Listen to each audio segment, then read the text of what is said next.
संभल हिंसा की report CM को यहां पर सौंपी गई है। 3 सदस्यों की समिति यहां पर बनाई गई थी संभल हिंसा की जांच के लिए और उसने अपनी जांच के बाद अब यह रिपोर्ट तैयार की है जो मुख्यमंत्री को यहां पर दी गई है।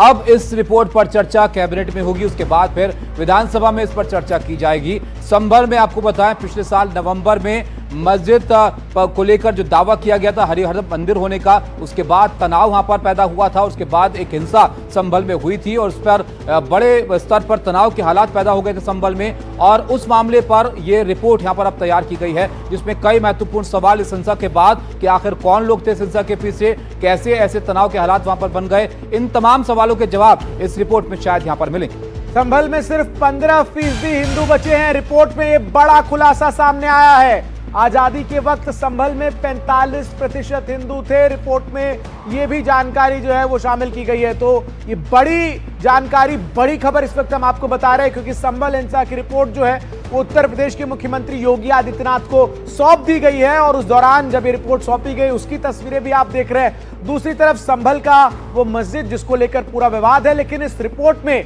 जो खुलासे हैं वो काफी अहम है। रणवीर, क्या कहती है रिपोर्ट, क्यों घटी हिंदुओं की आबादी?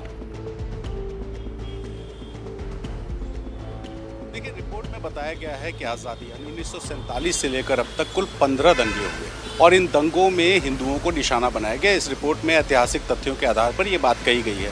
खास बात है, पिछले साल 24 नवंबर को जो हिंसा हुई थी उसमें भी हिंदुओं को टारगेट करने की कोशिश थी, लेकिन उसमें हिंदू मोहल्लों में बहुत बड़ी संख्या में पुलिसकर्मियों की मौजूदगी की वजह से जो साजिश थी वो साजिश पूरी नहीं हो सकी। अगर इस रिपोर्ट की कुछ और ख़ास बातों की बात करें तो जो हरिहर मंदिर का दावा है, यानी कि संभल की जो जामा मस्जिद है जिसके हरिहर मंदिर होने का दावा है, उसमें बाबर कालीन कुछ इतिहास मिले हैं, इस तरह की बात इस रिपोर्ट में कही गई है। और साथ ही जो दंगों की बात है, उस दंगों में ये कहा गया है कि बाहर से लोगों को बुलाया गया था 24 नवंबर को बलवा करने के लिए। एक बहुत संगठित तरीके से प्लानिंग करके दंगा कराने की जो कोशिश थी वो की गई थी, लेकिन पुलिसकर्मियों और सुरक्षा बलों की मौजूदगी की वजह से एक बहुत बड़ी साजिश को टाला गया।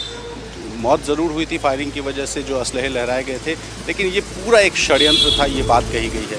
मैं रोक रहा हूं रणवीर, आपको एक और बड़ी खबर इस वक्त सामने आ रही है। बता दें, जहां संभल हिंसा पर रिपोर्ट से एक बड़ा और खुलासा सामने आया है, जहां इस रिपोर्ट में संभल आतंकियों का अड्डा बना है, यह दावा किया गया है। संभल हिंसा को लेकर जो रिपोर्ट सौंपी गई उत्तर प्रदेश के मुख्यमंत्री को, उसमें यह भी बात सामने आ रही है कि संभल आतंकियों का अड्डा बना। मैं सीधा रणवीर मेरे सहयोगी का रुख करता हूं। संभल में आजादी के बाद से 15 दंगे हुए हैं, ये भी इस रिपोर्ट में जो है वो जानकारी सामने है। रणवीर, बहुत बड़ा खुलासा इस रिपोर्ट में है कि अड्डा आतंकियों का संभल बन चुका है, 15 दंगे का इतिहास है।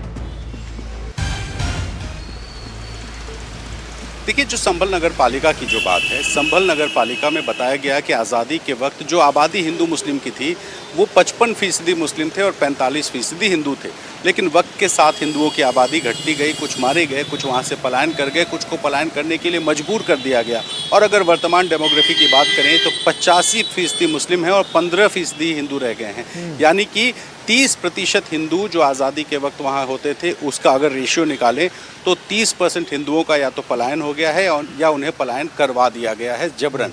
तो एक बहुत बड़ी साजिश, एक डेमोग्राफिकल चेंजेस की भी बात इस रिपोर्ट में कही गई है। कौन-कौन से संगठन का जिक्र किया गया है? का विवाद है इस रिपोर्ट में किन-किन संगठनों का जिक्र किया गया है जो संभल? देखिए, अलकायदा से लेके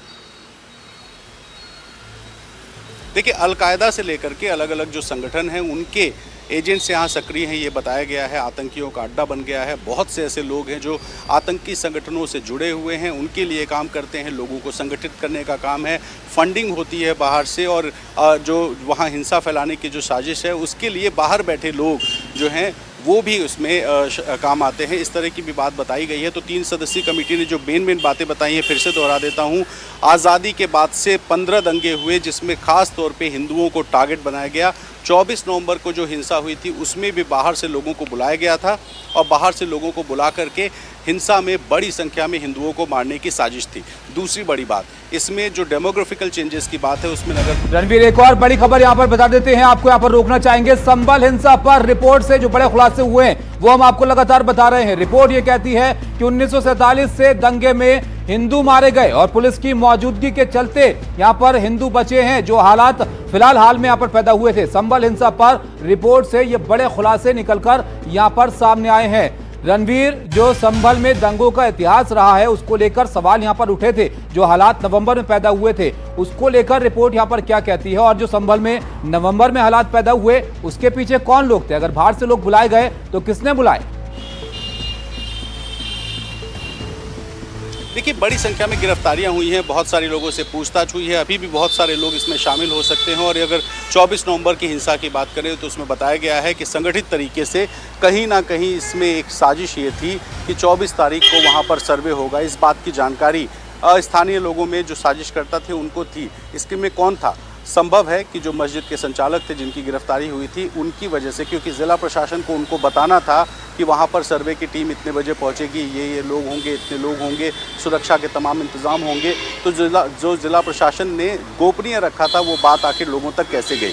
इसकी वजह से जो बात लीक हुई थी उसकी वजह से भीड़ हुई, लोगों को बुलाया गया, लोग इकट्ठा हुए, नारेबाजी किए, माहौल ख़राब करने की कोशिश की, फायरिंग हुई, पथराव हुआ और हिंसा के रूप में वो सब कुछ तब्दील हो गया। अगर बात करें संगठनों की तो वहाँ पर बताया गया है कि अवैध हथियारों का और नारकोटिक्स का अड्डा बन चुका है, क्योंकि वहाँ पर जो पैसे की कमाई होती है वो अवैध हथियारों के ज़रिए होती है, नारकोटिक्स का काम करके होती है, बाहर से फंडिंग आती है। बहुत से ऐसे लोग हैं जो बड़े बड़े आतंकी संगठनों के जो संपर्क में हैं, उनके एजेंट्स के तौर पर काम करते हैं। ठीक है रणवीर, शुक्रिया आपका। अनुराग भदौरिया, समाजवादी पार्टी के नेता, इस वक्त हमारे साथ फोन लाइन पर जुड़ रहे हैं। अनुराग जी, तकरीबन 450 पन्नों की रिपोर्ट है और कई अहम खुलासे हैं, जिसमें यह है कि 15 दंगे जो हुए उसमें सुनियोजित तरीके से हिंदुओं की जो जनसंख्या उसको कम किया गया, उसको घटाने की यह साजिश थी। कई आतंकी संगठन ऑपरेट कर रहे थे।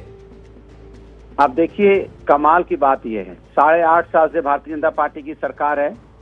उनके पास टाइमिंग देखिए, उनके पास अब चुनाव का 1 साल बचा है, उनके पास काम गिनाने को नहीं है।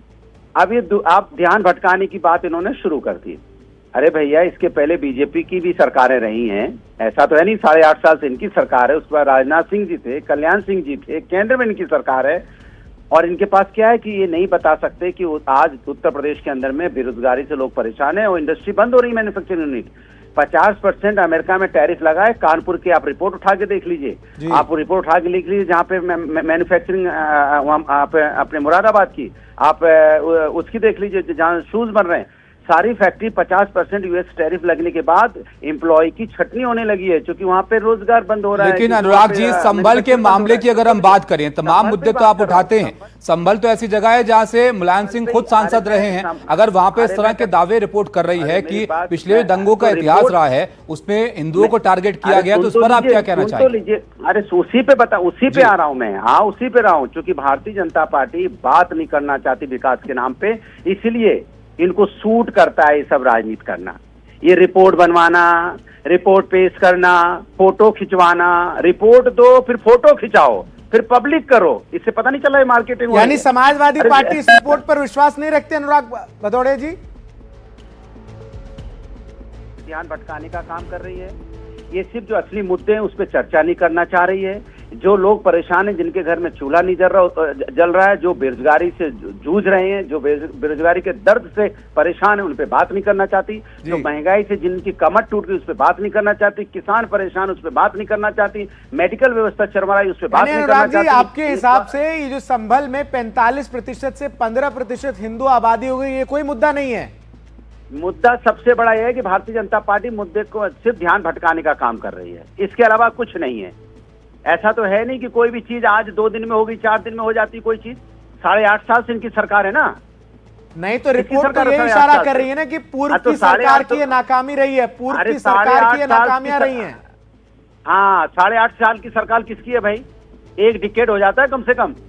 अगर कल्याण सिंह जी की मिला दो कितने साल की थी, राजनाथ सिंह की, मतलब आप 17-18 साल सरकार में रहे और 17-18 साल में आपकी कोई जिम्मेदारी नहीं थी। माने आप जिम्मेदारी से बचना चाहते हैं क्या? 8.5 साल की जिम्मेदारी आपकी नहीं है क्या? 8.5 साल कम होता है क्या? लेकिन यह 8.5 साल से पहले की बात हो रही है अनुराग जी। या 1947 से लेकर संभल में कई मौकों पर हालात तनावपूर्ण यहाँ पर रहे हैं और वो जो दंगों का इतिहास रहा है उसका जब हाल में नवंबर का मामला यहाँ पर सामने आया तब भी ये बात सामने आई कि भाई इससे पहले का इतिहास भी जरा देखिए क्या क्या वहां पर होता रहा है। तो संभल आप मानते हैं समाजवादी पार्टी का एक गढ़ रहा है, मजबूत आप वहां पर रहे हैं, तो ऐसे में इतिहास की कोई जिम्मेदारी आप भी वहां पर समझते हैं? देखिए, मैंने आपसे बोला समाजवादी पार्टी की सरकार कितने साल तक थी, आपसे पूछ रहा हूँ। पूरे आज लास्ट 30 साल में समाजवादी पार्टी की सरकार कितने साल रही है, आपसे पूछ रहा हूँ, चले बता दीजिए। और भारतीय जनता पार्टी की सरकार कितने साल रही है, आप हमें जवाब दे दीजिए। अभी आपको जवाब, भारतीय जनता पार्टी की सरकार हमसे बहुत ज्यादा दिन होते रही है इस उत्तर प्रदेश के अंदर में। लेकिन ये सवाल सारे इसलिए उठ रहे हैं ना अनुराग भदौड़िया जी, क्योंकि अभी भी संभल से जो सांसद है और इस पूरी घटना के बाद जिस तरीके से समाजवादी पार्टी डिफेंड कर रही थी तमाम लोगों को, तो ये सवाल तो जायज है कि वहां पे पुलिस की मौजूदगी में गोली चली थी। डिफेंड हो रहा था कानून व्यवस्था पे, डिफेंड हो रहा था कि उत्तर प्रदेश में कानून व्यवस्था पूरी तरह से चरमराई हुई है। सवाल इस पे था, सवाल डाइवर्ट क्यों कर रहे हो? माने कमाल की बात है, माने संभल भारतीय समाजवादी पार्टी का हो गया, मुरादाबाद समाजवादी पार्टी का हो गया, सैफई समाजवादी पार्टी का हो गया। मैंने हम 37 सीटें जीते हैं, 37 सीटों में जो लोकसभा है वो समाजवादी की होगी, मतलब आपके हिसाब से वो यूपी में नहीं है, वो समाजवादी की हो गई।